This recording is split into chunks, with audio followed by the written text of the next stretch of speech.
தமிழக வெற்றி கழகத்தினுடைய உறுப்பினர்கள் என்பதை காட்டிலும் அவர்கள் மனிதர்கள், உயிர் விலை மதிப்பற்றது. எனவே இந்த சூழலுக்கு என்ன காரணம், யார் காரணம் என்பது விசாரணையில் தெரிய வரும்.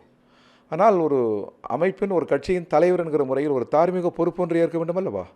நான் நடத்திய கூட்டம், என் கூட்டத்தில் இவ்வளவு கூட்டம் திரண்டிருக்கிறது, நடைபெறக்கூடாத ஒரு துயர சம்பவம் நிகழ்ந்து விட்டது, இதற்கு ஒரு தார்மீக பொறுப்பை நான் ஏற்கிறேன் என்று அவர் சொல்ல வேண்டும். அதாவது அவர்தான் இத்தகைய சூழலுக்கெல்லாம் காரணம், இந்த நெருக்கடிக்கெல்லாம் காரணம் என்பதல்ல, நடைபெற்றிருக்கிற சம்பவத்திற்கு ஒரு தார்மீக பொறுப்பை அந்த அமைப்பு தான் ஏற்க வேண்டும். அவர்கள் தான் இந்த கூட்டத்தை நடத்தினார்கள். காவல்துறை அனுமதி மறுத்த போதும் அல்லது காவல்துறை வழிகாட்டுகளை மீறுகிற போதும் யார் பொறுப்பேற்பது? கூட்டத்தை நடத்துகிறவர்கள் தான் பொறுப்பேற்க வேண்டும். எல்லாவற்றுக்கும் மேலாக சகோதரர் விஜய் ஒன்றை உணர வேண்டும். எந்த அரசியல் நோக்கமும் இல்லாமல் நான் சொல்கிறேன், நீண்ட நேரம் காத்திருக்க செய்வதே தொண்டர்கள் அல்லது மக்கள் மீது தொடுக்கிற தாக்குதல்.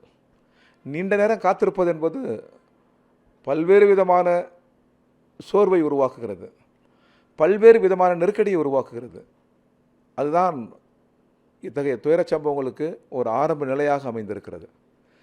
எனவே இதற்கு நேரடியாக ஒருவர் மீது குற்றம் சாட்டுவதற்கு மாறாக நீதி விசாரணையில் அரசு செய்ய தவறியதும் வெளியில் வரும், கூட்டம் நடத்தியவர்கள் எங்கே தவறி இருக்கிறார்கள் என்பதும் வெளியே வரும்.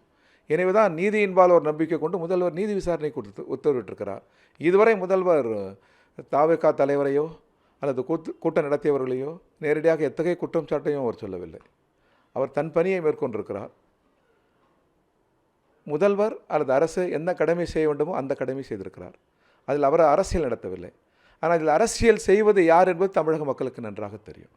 அதை சகோதரர் விஜய் அவர்கள் உணர வேண்டும்.